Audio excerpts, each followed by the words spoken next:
Olá, sejam bem-vindos a mais um episódio do podcast Vivendo. E hoje eu tô aqui com um grande amigo que ele tem uma legião de fãs, esse cara, viu? Ele é super querido por muita gente. Edson, brigadão tá aqui comigo pra gente bater esse papo. E até para desmistificar um pouco sobre o Vivendo, a gente vai falar de um assunto não necessariamente, mas também ligado à endometriose, mas não necessariamente ligado à endometriose, que é a parte de hormônios de um modo geral. E Edson, antes de mais nada, obrigado. Eu queria que você se apresentasse um pouquinho aqui para o pessoal que não te conhece, para a legião de fãs que não é seguidora nossa aqui ainda, para que passam a te conhecer. Legal, Patrick. Obrigado pelo convite. É um prazer estar aqui com vocês. Obrigado à audiência por nos escutar nesse episódio. Eu sou Edson, eu sou médico ginecologista, fiz a minha graduação lá na Universidade Federal do Piauí, que eu sou teresinense, então vocês vão reconhecer esse sotaque nordestino aí no meio.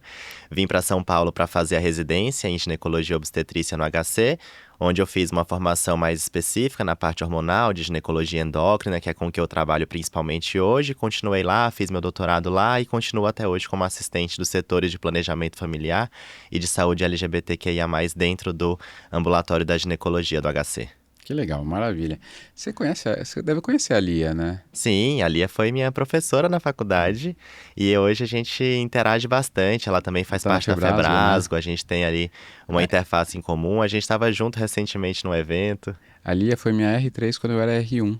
Ela é uma querida, Super gosto querida. Aí muito depois ela dela. foi preceptora também lá no HC e tal. Super que faz tempo que eu não a vejo, mas queridíssima, Sim, queridíssima. super. Aí o sotaque é igual. Como ela voltou, o dela tá melhor que o meu. O meu, É, às vezes, o se... dela deve estar mais afiado, né? Ó, e lá, assim, tem inúmeras oportunidades por aqui, mas lá ela tem praia, ela tem uma coisa, né? É, qualidade de vida Qualidade de vida dela deve ser. diferente. Isso ela tá ganhando de você. A gente escolhe as nossas prioridades, Exato, exato, tá cada um no seu certíssimo. cenário. Edson, a nossa ideia aqui é a gente falar um pouco de hormônios, Legal. né? É um assunto mega em alta. A gente vê tanta gente falando de longevidade, Uhum. né? Tantos cursos de longevidade, tantos cursos de implantes hormonais, tantos usos indiscriminados, né? Enfim. E aí a nossa ideia era tentar trazer um pouquinho de informação real, com evidência, o que as sociedades falam, o que a sociedade brasileira fala, mas a sociedade brasileira fala o mesmo que a americana, que a FIGO, enfim, tentar mostrar isso para a gente ver onde procurar informação, tudo. Então para a gente começar, Uhum. né? Existe um curso de uma especialização em hormonioterapia, ou são subespecializações em climatério, em LGBT também a gente tem que fazer, né? Também, muitos casos a gente faz essa transição hormonal, tudo. Conta um pouquinho pra gente sobre esse cenário inicial aqui pra gente começar esse bate-papo. Perfeito. Então, quando a gente pensa na atuação na parte hormonal, ela faz parte do escopo da ginecologia. Então, por regra, qualquer ginecologista deveria conhecer com profundidade as questões hormonais. A gente sabe que, infelizmente, existe uma formação muito heterogênea no nosso país, então nem todo mundo tem a mesma capacitação, a mesma profundidade de conhecimento, e por conta disso, existem cursos que são cursos de aprimoramento, cursos de maior qualificação, mas que não fazem com que essa área seja uma subespecialidade. Quando a gente olha lá nos títulos de especialista da Febrasgo, você pode ter o título de especialista em ginecologia e obstetrícia, e existem algumas áreas de atuação que pode, por exemplo, a endoscopia ginecológica, a medicina fetal, a sexologia. Não existe uma área específica de ginecologia endócrina justamente porque se entende que os ginecologistas e obstetras deveriam ter essa formação geral, mas por não ter, existem cursos específicos. Agora, existem cursos que são direcionados para fazer o que tem evidência científica e existem cursos que têm outras finalidades, muitas vezes com motivações financeiras, que não utilizam das mesmas evidências científicas e por isso que existe um embate tão grande, existe uma controvérsia tão grande em relação a essas formações. Então, a primeira coisa que eu sempre falo, quando a paciente me pergunta como saber se essa pessoa fez uma formação adequada, pergunta onde que ela fez, vai analisar o currículo, porque se está vinculado a uma instituição acadêmica, a uma sociedade, por exemplo, a Febrasgo, então a gente tem aí um respaldo das instituições e sabe que isso vai ter seguido uma cartilha científica.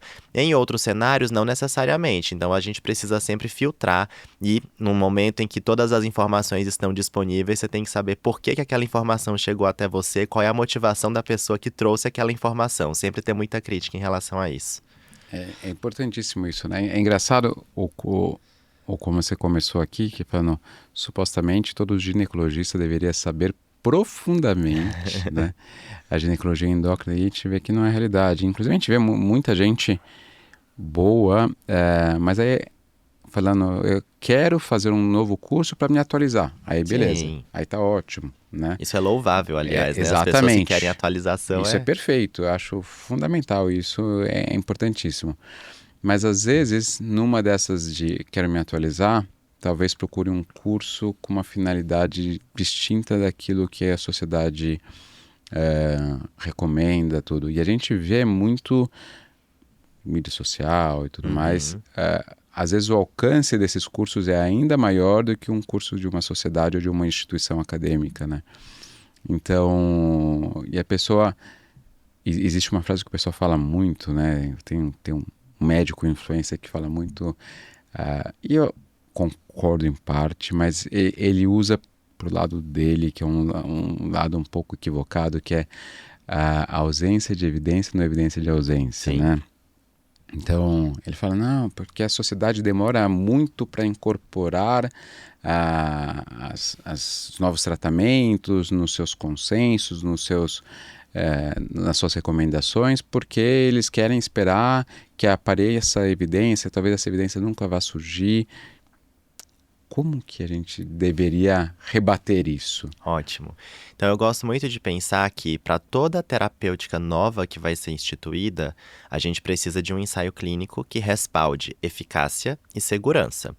Quando a gente pensa, por exemplo, no que aconteceu não faz muito tempo, talidomida, era utilizada durante a gestação para as náuseas e afins e, de repente, aumentou a ocorrência de malformação naqueles bebês. Então, a gente tem dentro da especialidade exemplos recentes de consequências de um uso inadvertido, de uma segurança que não foi adequadamente testada. Então, a gente tem que ter muita cautela nessa incorporação. Não é uma demora, na verdade, é exigir o que deveria ser o mínimo para que um tratamento seja respaldado.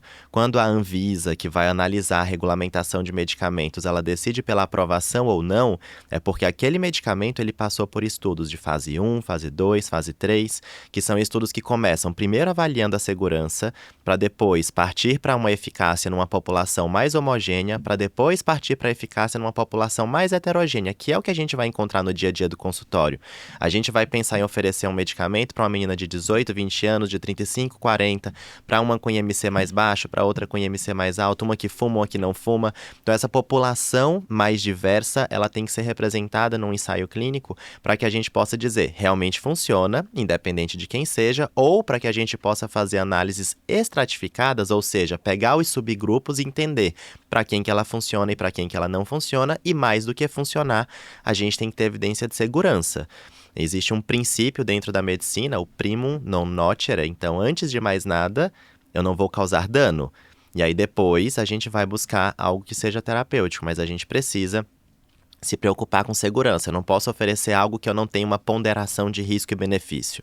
Tudo que a gente faz, a gente consegue argumentar. Olha, existe esse risco, mas também existe esse benefício. Por exemplo, vamos falar de terapia hormonal da menopausa.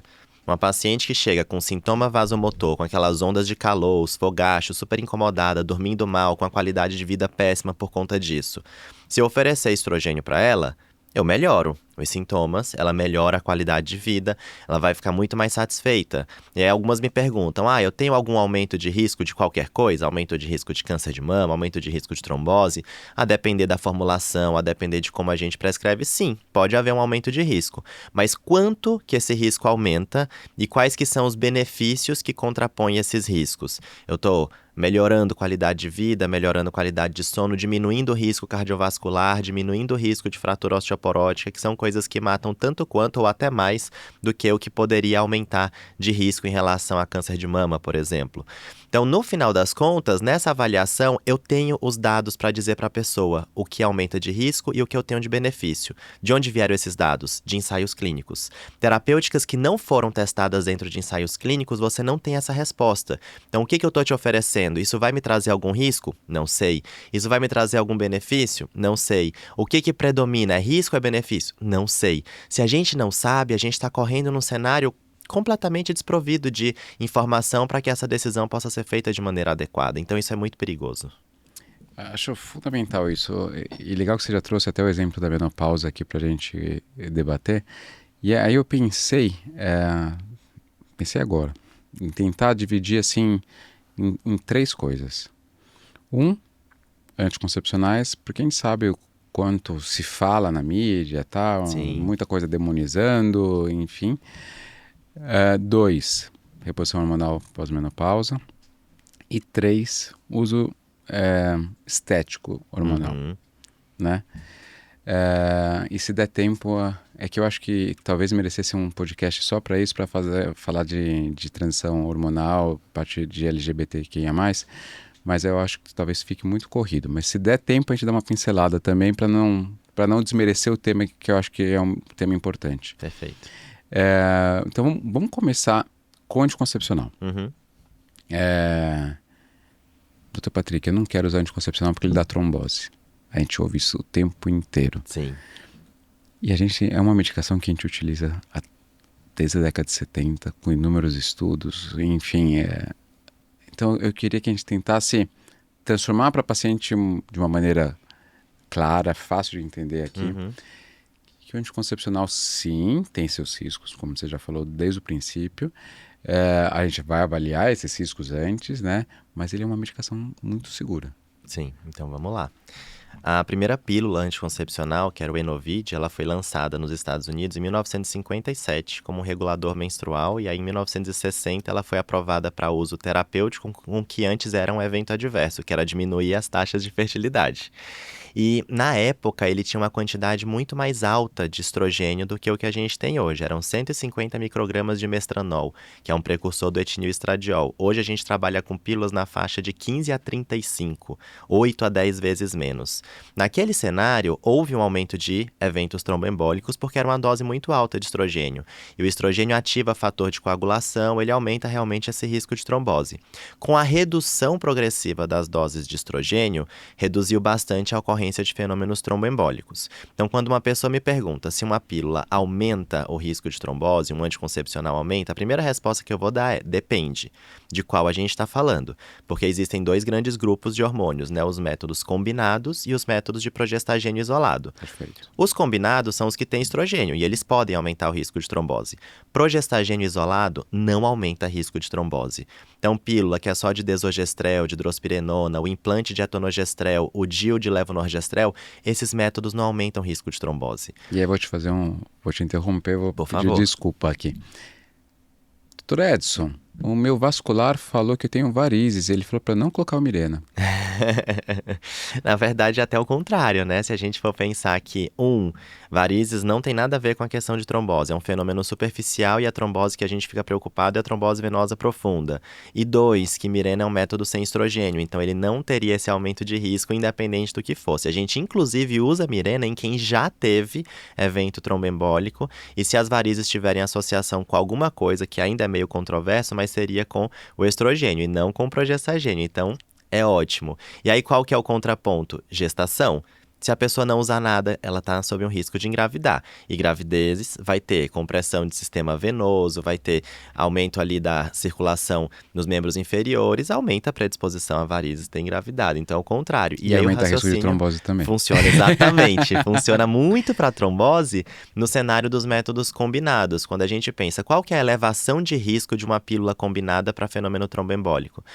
Sem usar nada, o risco de uma pessoa ter trombose é de 1 a 5 casos a cada 10 mil pessoas ano. Se ela usar uma pílula combinada que tem estrogênio, 5 a 12 casos a cada 10 mil pessoas ano. Então eu tô aumentando esse risco? Sim. Tô. Só que essa elevação de risco é de 2 vezes. Agora, quando a gente olha para a gravidez, isso aumenta em 5 a 6 vezes e para o puerpério aumenta em 25 a 80 vezes. Então, gravidez e puerpério tem muito mais risco de trombose do que o uso de uma pílula combinada. Agora, se eu estiver pensando, para que eu vou usar esse método combinado? Porque eu posso usar um progestagem isolado ou eu posso usar um método combinado para proteção contra a gravidez. Qual que é a função do estrogênio? Dar controle previsível de sangramento. Para algumas pessoas, isso é muito importante. Eu tenho um paciente que me pede, a única coisa que eu quero é saber quando que eu vou sangrar. Eu vou ter que seguir com estrogênio para essa pessoa. Para outras, que muitas vezes não fazem tanta questão disso, eu quero reduzir a minha menstruação, mas se eu perder essa previsibilidade, ok, em nome da segurança, porque tudo é um jogo de perder e ganhar.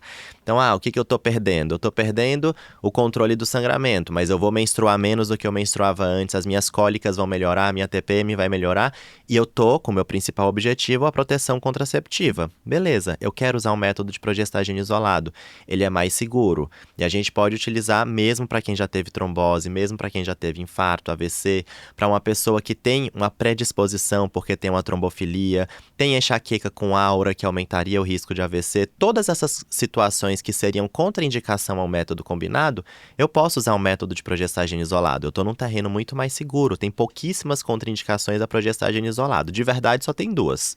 Que é a gravidez, a pessoa que está grávida agora obviamente não vai usar um método anticoncepcional, e quem tem câncer de mama, porque a gente tem contraindicação a todos os métodos hormonais pelo risco de aumentar a recorrência do câncer depois. Então são as 2 únicas situações que eu estaria proibido de usar um método só de progestagênio. Para os combinados não, tem uma lista um pouco mais extensa. E aí a gente vai pensar, para que eu vou colocar o estrogênio? É para uma pessoa que faz questão desse controle previsível de sangramento? Ok. Se eu estou buscando como benefício extracontraceptivo melhorar a pele, acne, eu vou precisar de estrogênio nessa jogada. Ou eu posso associar um progestagênio a uma outra medicação para fazer o tratamento da acne. Também é uma possibilidade. São estratégias distintas e todas têm que ser oferecidas para a pessoa que passa em consulta com a gente. E é importante, inclusive, nesse caso, o ginecologista ter um contato com o dermato, né? Para fazer uma decisão em conjunto, né? Exato. É importante essa conversa interdisciplinar aí, que eu acho que é fundamental e todo mundo sai aprendendo, né? Perfeito. Todas as vezes que a gente tem uma situação que envolve mais de uma especialidade, a ideia é todo mundo conversar junto e não um jogar para o outro. Na verdade, é todo mundo jogar junto, inclusive compartilhando essa decisão com a pessoa que está confiando na gente. Exato, inclusive com o vascular que a gente tinha citado anteriormente, né? E a gente falou bastante de trombose aqui, em relação a câncer e anticoncepcional. Ótimo. Então, quando a gente pensa em câncer, o cenário é um pouco mais controverso. Por quê? O que haveria de preocupação seria o risco de câncer de mama. Existem algumas coortes que mostram uma elevação no risco de câncer de mama e outras que não mostram essa elevação. Então, a gente tem dúvida baseado em trabalhos com uma quantidade gigantesca de pessoas. Tem trabalhos aí com um número enorme de pacientes que participaram e que não viram aumento do risco de câncer de mama. Mas em alguns houve esse aumento. Agora, de quanto? Quando a gente vai olhar, tem, por exemplo, um estudo que é dinamarquês. Lá na Dinamarca, todo mundo que nasce tem um registro numérico e tudo que acontece com aquele número, o medicamento que você usou, os CIDs que você recebeu durante a vida, entram numa grande planilha de identificação confidencial, né, uma planilha anônima, mas que você sabe que a pessoa que tomou pílula teve menos ou mais câncer, isso eles conseguem fazer a conta. E aí eles publicaram... Mas também na Dinamarca é desse tamanho, né? É bem diferente da nossa realidade. E aí tem um trabalho que foi publicado, inclusive no New England, com quase 2 milhões de participantes que foram seguidas por uma média de 11 anos, mostrando uma elevação no risco de 20% de câncer de mama. Só que aí, cuidado. Quando a gente fala 20%, para a população, o que soa? Parece que 1 a cada 5 pessoas vai ter.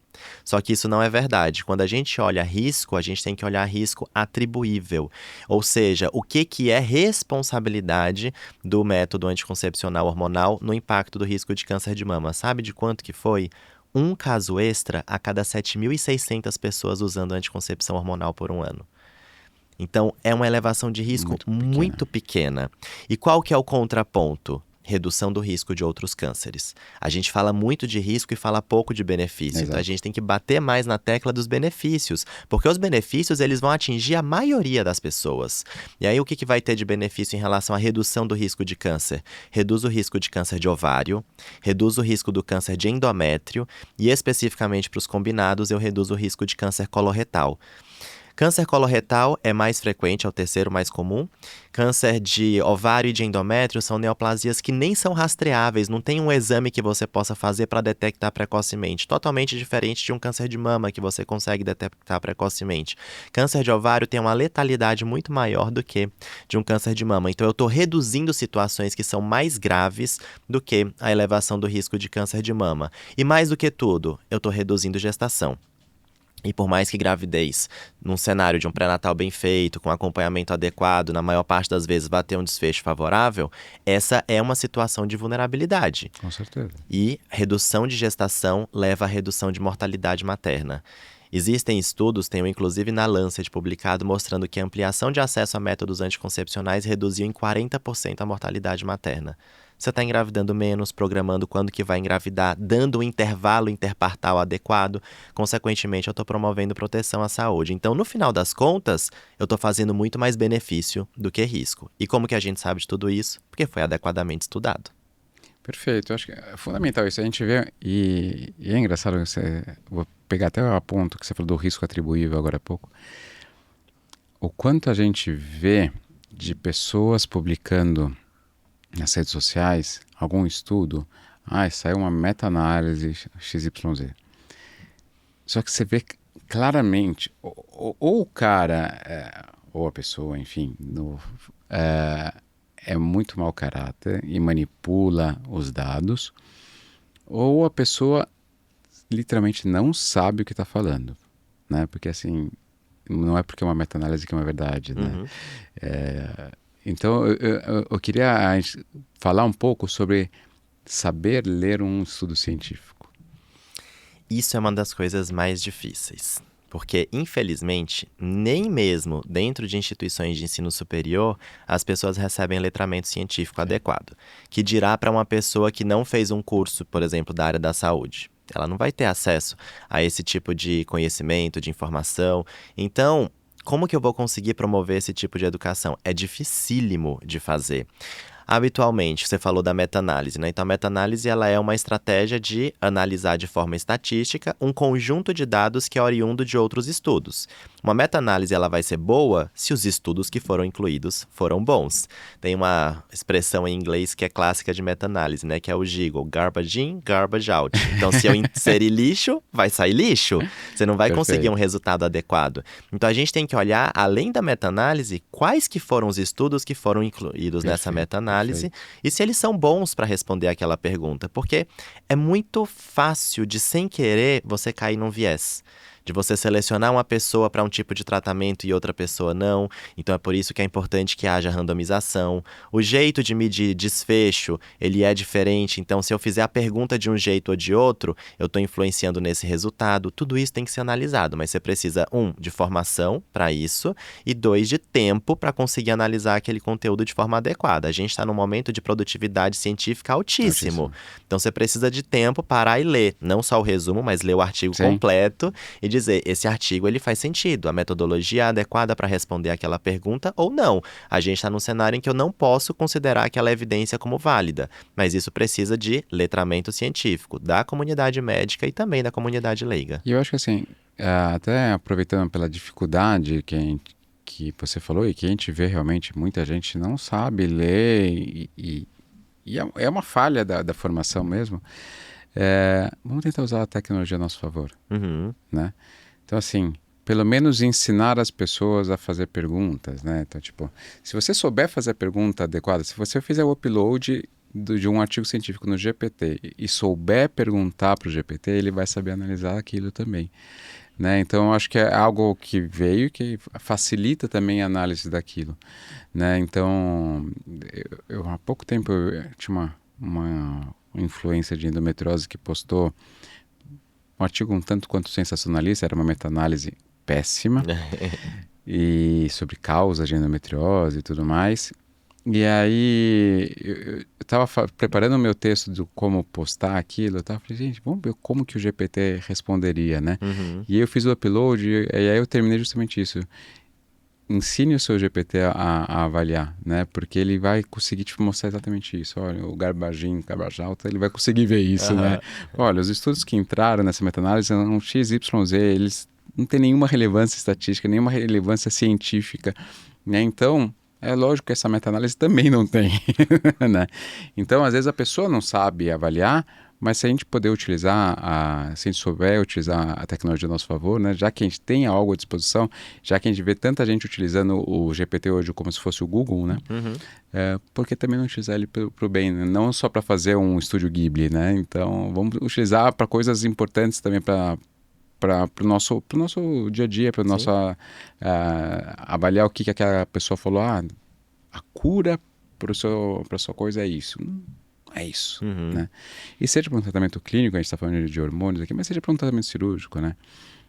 Tipo, o primo nonot, eu posso fazer uma cirurgia gigantesca que eu tiro todo o tumor daquela pessoa. A pessoa vai sobreviver à cirurgia? Né? Então, será que valeu a pena a cirurgia? Exato. Né? Então, acho que isso é fundamental. Você E trouxe aí, uma... desculpa, pode falar. Não, eu ia dizer que você trouxe uma questão muito importante, que é a utilização da inteligência artificial. Uhum. E aí, as ferramentas de inteligência artificial, elas estão à nossa disposição, mas elas só serão boas se adequadamente utilizadas. Exato. A descoberta da radioatividade, ela foi ótima e péssima. Então, existem Perfeito. pontos positivos e negativos de todas as inovações. Então, a gente tem que se apropriar das ferramentas de inteligência artificial, mas sabendo que elas têm limitações e direcionando o que a gente quer. Então, saber fazer a pergunta é um ponto crucial. O ChatGPT, ele é muito bom, mas ele também tem limitações. E quando ele dá uma resposta, ele até diz, considere a possibilidade de o ChatGPT estar errado. Uhum. E já aconteceu comigo de fazer perguntas para ele que eu sabia a resposta e ele me falar uma coisa e eu dizer, na verdade não é isso. Aí eu dou a resposta certa e ele diz, você tem toda a razão. Exato. A resposta era outra. Perfeito. Então existem modificações. Então ele não substitui uma pessoa. Sem dúvida. Acho que esse é um ponto fundamental. Eu até me preocupo, às vezes, quando eu ouço gente dizendo, tô fazendo terapia com o ChatGPT. Eu disse, gente, pelo amor de Deus, não. Ele é uma ferramenta feita para te agradar. É uma máquina, né? É uma máquina. Ele não é uma pessoa que tem uma formação em psicologia. Da mesma forma, a gente não pode levar para o ChatGPT situações clínicas e achar que ele vai dar uma resposta que é certeira. Por quê? Existe um componente de relação médico-paciente, então você se conecta com uma pessoa, entende quais que são os valores, as preferências, as individualidades que vão motivar a tomada de uma decisão num sentido ou no outro. Então, não é que as respostas elas sempre sejam óbvias. Na rede social isso acontece muito. Você trouxe esse exemplo, né? A cura para... Na verdade, não, porque é muito fácil, e isso vende com muita facilidade, é muito facilmente difundido, uma solução simplista para um problema complexo. Então, se os problemas são complexos, as respostas serão complexas. E tudo o que acontece no nosso organismo, ele é complexo, ele não é unifatorial. Ele está relacionado com o nosso estilo de vida, o momento em que a gente está, que outras condições clínicas a gente tem. Isso é um quebra-cabeça, dificílimo de ser encaixado, tanto numa inteligência humana, muito menos numa inteligência artificial. Acho que foi em 23, eu fiz um Reels proposital.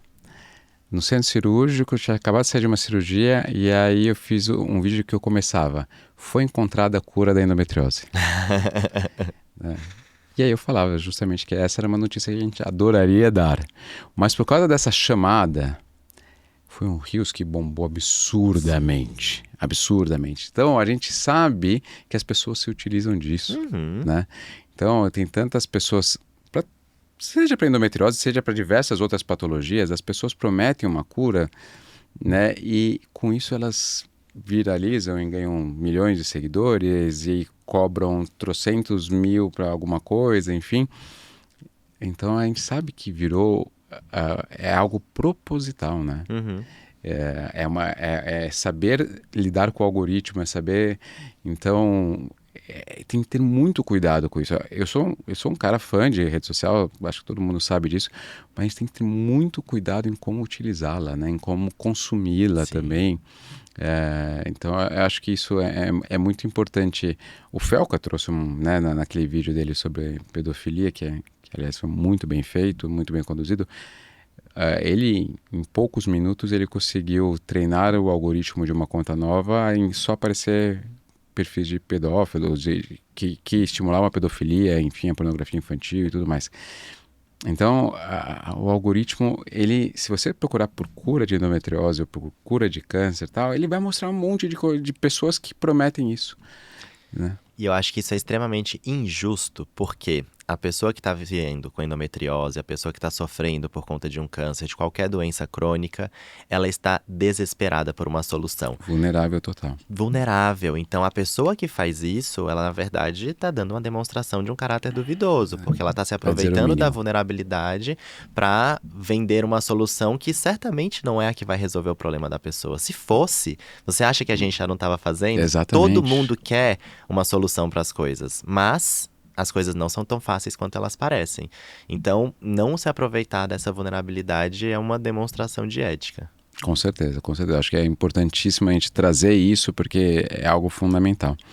E aí, até aproveitando, a gente falou um pouquinho sobre o combinado e sobre o progestagênio, eu queria falar sobre vias de administração, que acho que isso vai ajudar a gente a falar também de TRH depois. Existe uma diferença entre as vias de administração dos hormônios, que podem ser feitos por via oral, pode ser feito por via injetável. No caso dos combinados, a gente também tem o anel vaginal e o adesivo transdérmico.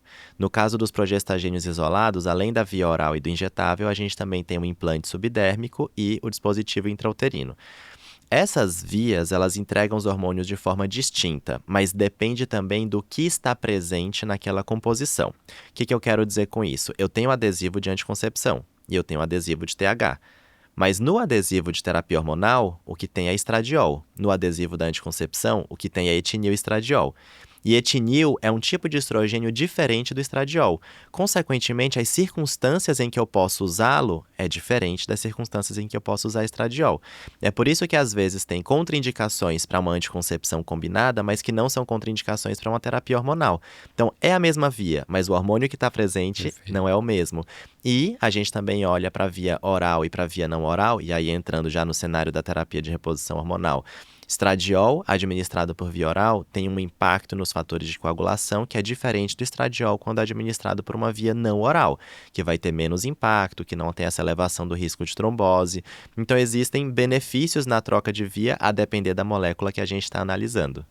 Maravilha, excelente. E acho que isso foi fundamental, né? Porque, até pegando já um pouco da TH, às vezes a gente tem uma paciente com uma trombose prévia que vai falar, falaram que eu não posso fazer TH.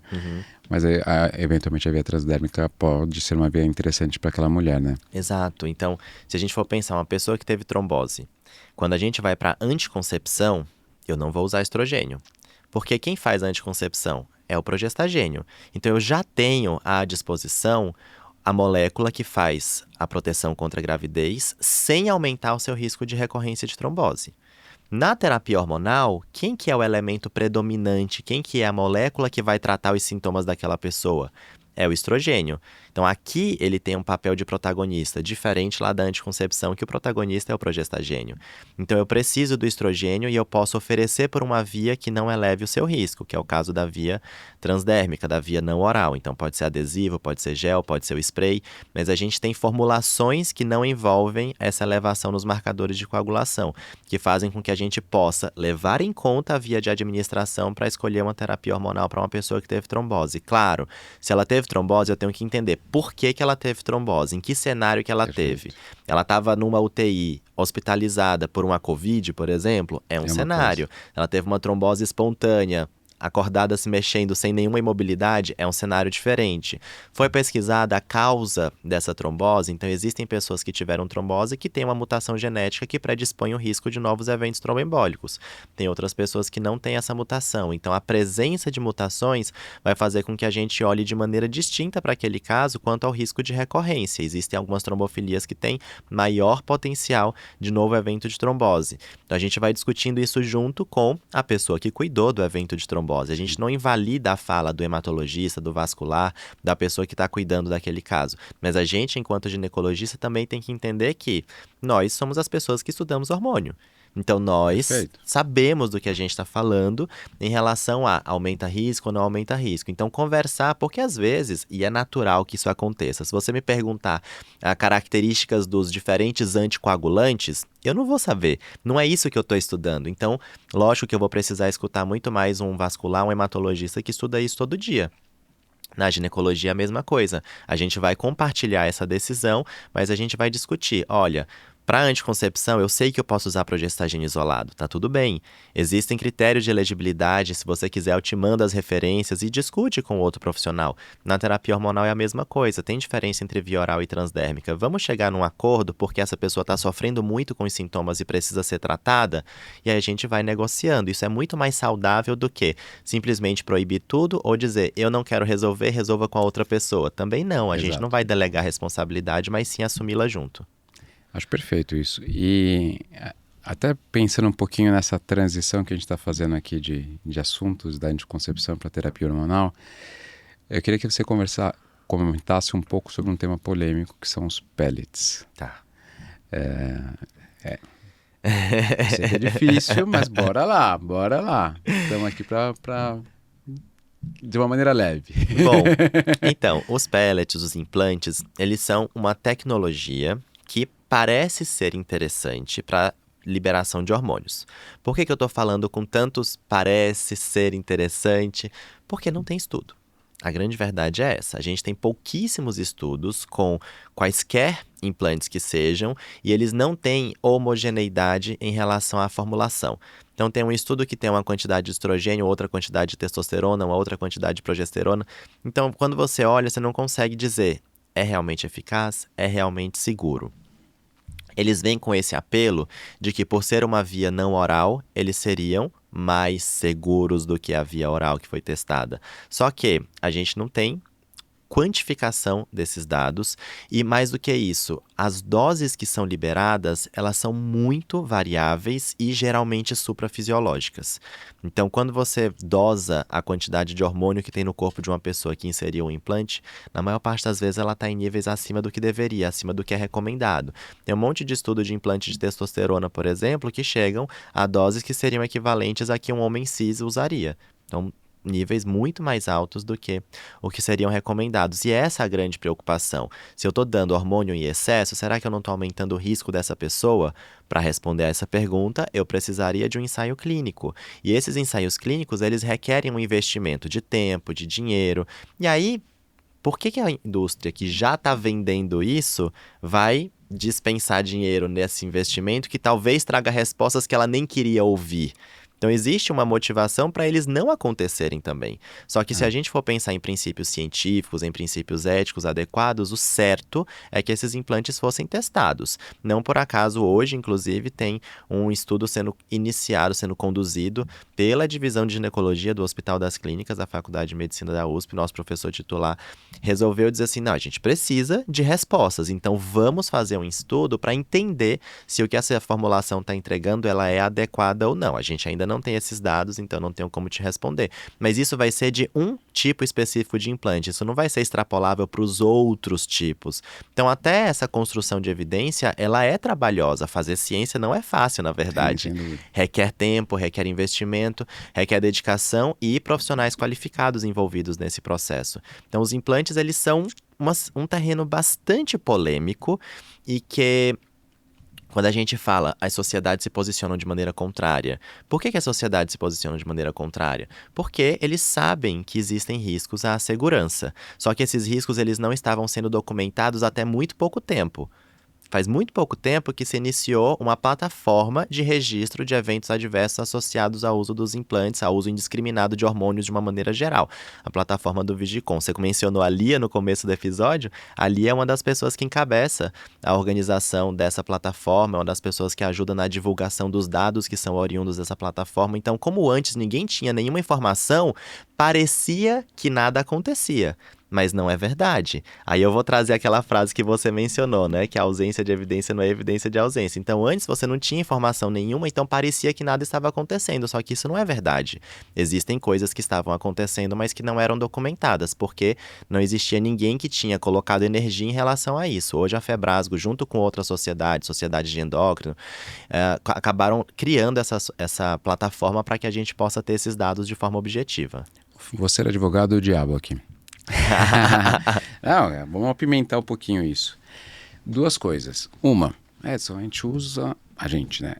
No Brasil se usa implantes desde o início da década de 80, né? Uhum. Poxa, será que é realmente tão maléfico? Primeira pergunta. Eu sei que eu estou sendo advogado do diabo aqui. Segundo, no passado a indústria já teve implante de estradiol. Por que não tem mais? Bom, então, eu concordo com você. Tem bastante tempo já que esses implantes estão sendo administrados. Aí a minha pergunta é, por que as pessoas não aproveitaram todo esse tempo para fazer um estudo clínico? Isso precisava ter acontecido antes de os implantes serem comercializados. Quando a gente pensa em medicamentos novos que estão chegando para tratar, por exemplo, ondas de calor, pílulas anticoncepcionais que foram lançadas no mercado recentemente, elas levaram 10, 12 anos sendo estudadas, no mínimo, para a gente poder dizer é realmente seguro, é realmente eficaz. Vale a pena você gastar dinheiro com isso, porque esse é um tratamento que vai ser melhor do que você não fazer nada e ele não vai aumentar o seu risco de maneira substancial. A gente tem esses dados de maneira muito bem documentada. Por que desde a década de 80, se eles estão sendo usados, esses estudos não aconteceram? Perfeito. Tem uma motivação para isso. Não é descuido, não é ao acaso. Sim. Tem uma motivação para isso. Então, a minha resposta é uma outra pergunta que vai ótimo, ficar ótimo. para a interpretação de quem está nos ouvindo. Isso foi até um motivo. Eu fui fazer curso de implante. Eu queria saber o que se tratava. E eu fiz essa pergunta. E digamos que ela não foi muito bem aceita. Tá bom? Então acho que... Não, responde super bem. Acho que é isso que as pessoas têm que entender, né? Assim, a gente tem que ter alguma coisa que comprove. Vou mudar completamente de assunto só para falar sobre isso. Não tem muito tempo eu recebi uma enxurrada de directs no Instagram falando sobre a creatina e endometriose, porque teve um estudo in vitro mostrando e tal. As pessoas veem, justamente, você não sabe ler um estudo, né? Então, você teve um resultado in vitro, não quer dizer que ele vai ser no in vivo, né? Exato. Então, seja para o bem ou seja para o mal, né? Então, surgiu uma droga contra o câncer, é a cura do câncer, putz, resultados in vitro fantásticos, quando vai fazer testes em vivo, né? Não deu certo. Então, a gente tem que entender isso, que o corpo humano não é a mesma coisa que o laboratório, né? Então, a primeira coisa é assim, então por isso a importância de estudos, né? Por isso saber ler estudos, saber conduzir estudos. Então, respondeu perfeitamente bem, era exatamente isso. Fui advogado do diabo, mas eu sabia que você ia responder dessa forma, que eu acho que é o racional, é a gente entender o que está acontecendo. Hoje, o único implante que a gente tem aprovado pela Anvisa é o Implanon. É um implante subdérmico de etonogestrel, é um implante utilizado para anticoncepção, primariamente, que tem como benefício extracontraceptivo reduzir dismenorreia. Então, existem pessoas com endometriose que usam o Implanon para melhorar as dores pélvicas associadas à endometriose. Isso está estudado, isso está documentado, então esse a gente sabe que pode usar. O Implanon está tranquilo. Os outros implantes que a gente está discutindo aqui, implante de estradiol, testosterona, gestrinona e afins, esses que carecem de evidência científica. Também é importante a gente fazer essa distinção. Exato, é importantíssimo isso. E aí, em relação a já ter existido um implante de estradiol aqui no Brasil, inclusive, acho que fora ainda existe, eu não tenho certeza, e não termos mais. Porque se já teve um implante de uma indústria, será que já não existiram estudos mostrando a segurança desse implante? Então, existia o Rizelli, que era um implante de estradiol, tinha 25 miligramas de estradiol que era aplicado, e ele acabou sendo descontinuado por várias motivações. Uma delas também é a possibilidade de eu ter um efeito adverso, e o que eu vou fazer em relação à presença desse hormônio. Então, vou ser mais prático, mais concreto. Vamos supor que você colocou um implante de estradiol semana passada na pessoa. Aí, daqui a um mês, ela faz uma mamografia e descobre que tem um BRADS4, um BRADS5, faz uma biópsia, é um câncer de mama. Como que eu vou tirar esse implante? Já era. Ele tá lá. Então eu não vou conseguir removê-lo.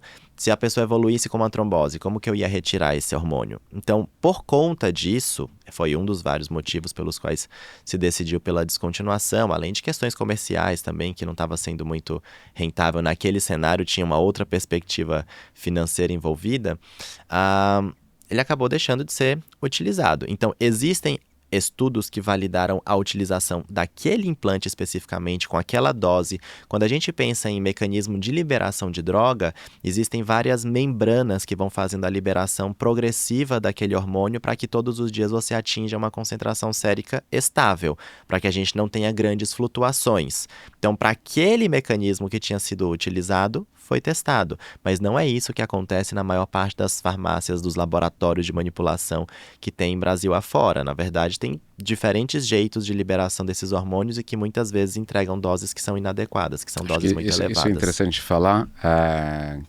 que os implantes que a gente tem à disposição no Brasil, lógico, tirando o Implanon, que a gente já fez, que é importante salientar, eles são feitos por farmácias magistrais, né? Sim. Então, as pessoas acham que é tudo a mesma coisa, mas não é, né? É muito diferente, porque o processo de rigor na técnica, na qualidade dos insumos, na preparação do laboratório, na esterilização das coisas é muito maior. A Anvisa ela é muito exigente com a indústria farmacêutica e esse nível de exigência não é o mesmo com as farmácias de manipulação.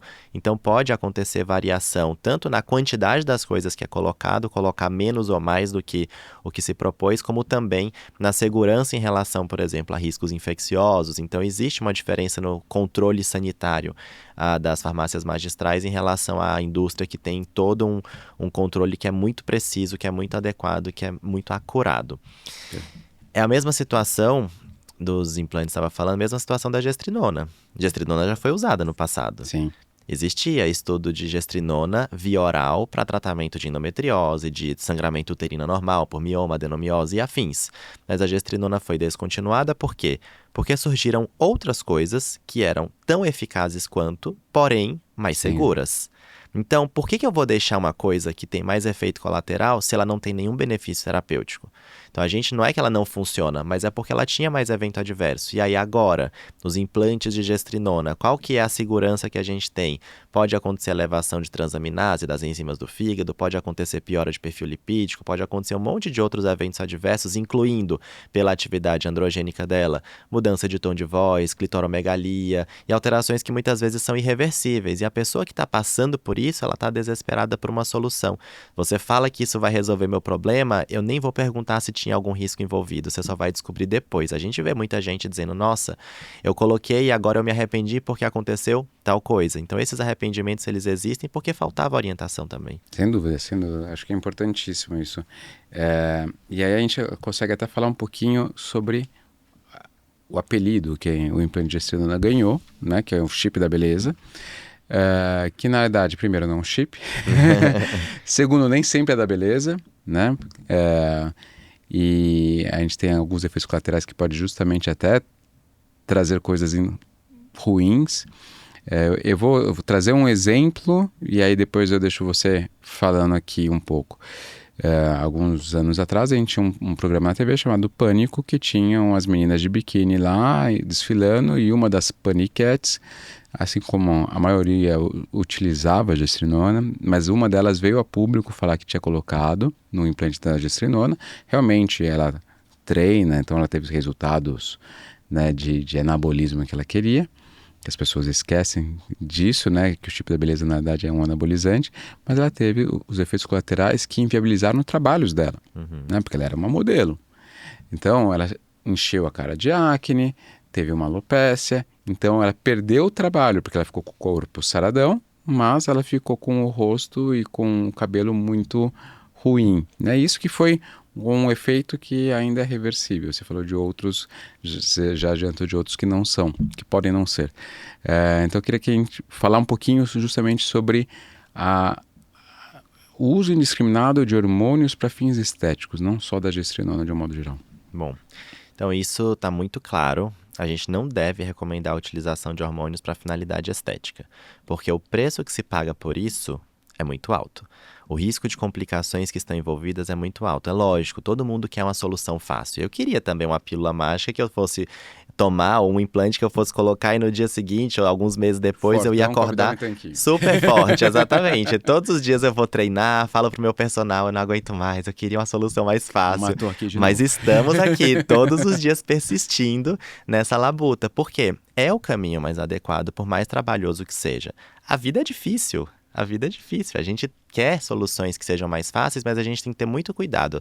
Quando a promessa é muito alta, né, a gente tem que desconfiar do santo. Exatamente. Então é exatamente isso. A gente tem que ter Como muito que é? Quando a esmola é cuidado. grande, até o santo Até o desconfia. santo desconfia. Eu tava tentando lembrar esse ditado, é exatamente isso. Então, existe um impacto dessa utilização dos esteroides anabolizantes. Impacto em relação a riscos de câncer, impacto em relação a risco de eventos cardiovasculares, infarto, AVC, risco de trombose, risco de insuficiência hepática. Tem casos de pessoas que foram parar na UTI por uso de esteroide anabolizante. Então, existem circunstâncias que são graves e que estão mascaradas, que não estão sendo adequadamente reportadas ou não estavam até bem pouco tempo. Acho que é importantíssimo. A gente teve, há não muito tempo, até um colega postou sobre uma paciente que tinha ido parar na UTI de um grande hospital aqui, porque ela estava com implantes de tudo isso, mais de ocitocina, mais de daquilo, mais de NAD, e assim, a pessoa teve uma complicação tão grande que a gente, cara, vale a pena? Né? Então, assim, acho que isso é muito importante, a gente ter ciência de tudo isso, né? É muito fácil, beleza, fiquei lá com o corpão bonitão e tal, mas e a que preço, né? Lógico, pode ser que você não tenha nada? Pode. Na medicina a gente fala, nunca diga sempre, né? Então não é porque deu ruim nela, vai dar ruim na outra amiga ou na irmã, mas a gente tem que falar sobre riscos. Né? E as pessoas não falam sobre isso. Falar sobre possíveis complicações, não, eles vendem uma solução mágica, mas esquecem de falar sobre isso, né? Então, eu acho que é muito importante isso. O hormônio, para fins estéticos, me corrija até se eu estiver errado, ele nunca deveria ser utilizado para fins estéticos. Eu concordo com você. Quando a gente está falando dessa administração para ganho de massa muscular, a gente precisa ter o hábito de se alimentar de forma adequada, prestar atenção na nossa ingesta de micro e macronutrientes, então de carboidrato, de proteína, de gordura, dos oligoelementos e também prestar atenção na nossa intensidade de treino, quanto que você faz de exercício, qualidade do sono, se a gente consegue dormir de forma correta pelo tempo que é necessário, porque tudo isso vai impactar num resultado de ganho de massa muscular. Isso é muito mais saudável, isso tem muito mais benefício em longo prazo. Redução do risco de doença cardiovascular, redução do risco de doenças neurodegenerativas, então, por exemplo, Alzheimer, está implicado com uma boa prática de exercício, com uma boa qualidade de sono. Redução do risco de fraturas osteoporóticas, porque você faz exercício, tem mais massa muscular, a unidade músculo-esquelética vai melhorar junto, então você tem redução de fragilidade óssea. Então tem um monte de benefício de um hábito de vida saudável. É que, infelizmente, nós vivemos numa sociedade de altíssima produtividade o tempo inteiro, de performance infinita e de uma comparação que é irreal. Então você olha para uma pessoa que está lá no Instagram, com um corpo perfeito, com um filtro que ela aplicou para ficar com a pele maravilhosa, numa praia, sei lá, nas Maldivas, no Caribe, num local lindíssimo. Você pensa, é isso que eu quero. Mas essa situação ela é artificial, essa situação ela não é a realidade da pessoa de todos os dias. Sim. Então a vida cotidiana, ela exige que nós nos programemos. Até brinco, né, com as pacientes, falo assim, quantas horas tem seu dia? Não tem 24 horas, tem 16 horas, porque são 8 horas de sono que a gente já deveria considerar inegociáveis. Sim. Dentro disso, você tem que ter pelo menos um tempo para o exercício físico, 30, 40 minutos que você faça de exercício, não são só aqueles 30, 40, você tem um tempo de preparação um tempo de organização pós, então a refeição que você vai fazer, o banho que você vai tomar, tudo, o deslocamento, tudo isso você vai ter que colocar na ponta do lápis para saber quanto tempo você de fato tem. Porque a gente acha que tem mais tempo do que realmente tem. E coloca muitas atividades no dia a dia que acabam nos sobrecarregando. Uma pessoa sobrecarregada é uma pessoa que fica mais cansada, é uma pessoa que fica menos disposta. E aí ela vai ficar mais suscetível a esses apelos mágicos, essas soluções mirabolantes. Então, reorganização do plano de vida, entendendo, claro, que existem realidades que são muito distintas. Tem gente que precisa pegar 2 horas de condução para sair de casa até o trabalho. É um cenário totalmente diferente de uma pessoa que tem a possibilidade de chegar mais rápido onde trabalha, que consegue negociar os seus horários, que consegue programar a sua agenda. Então, entendendo que os cenários são diferentes, a gente traz alternativas que sejam mais execuíveis, que sejam mais factíveis, possíveis de serem implementadas na prática. E acho que foi fundamental isso, porque a gente vai, mais uma vez, falar sobre individualização, né? Não existe uma pílula mágica que vai funcionar para todo mundo, não existe um tratamento que vai ser igual para todo mundo, né? Seja de qual patologia estivermos falando. E não vai ser uma receita mágica de exercício físico ou de dieta que vai ser igual para todo mundo. Exato. Né? Então é muito fácil eu entrar lá, eu tenho que comer ovo, frango e batata doce para ficar marombeiro. Às vezes, primeiro, eu posso não gostar, posso ter uma intolerância alimentar, posso ter uma rotina que não me permita carregar uma marmita, né? Então tem várias coisas que eu tenho que analisar em conjunto com o profissional, enfim, que está me auxiliando naquele tratamento, naquele objetivo que eu quero atingir. E a mesma coisa vai servir para o hormônio. Não tem um hormônio que vai ser, uau, aquele lá vai servir para todo mundo. Não. Exato. Né? A gente não pode esquecer jamais disso, de individualizar cada pessoa, né? E você trouxe uma coisa muito importante. A gente na área da saúde, a gente vê muitos profissionais dos hospitais, eles moram distante dos hospitais, né? E eles pegam 2 horas, 3 horas de condução. Você conversa com alguém, seja enfermeiro, seja auxiliar de enfermagem, seja da faxina, seja da copa, e, doutor, eu acordei 2 horas da manhã para poder, né, fazer me arrumar, tal, sair de casa e chegar aqui até às 6 da manhã. Eu falei, nossa, gente, eu não consigo nem imaginar como que é uma realidade dessa, né? Então é muito injusto, é muito difícil disso.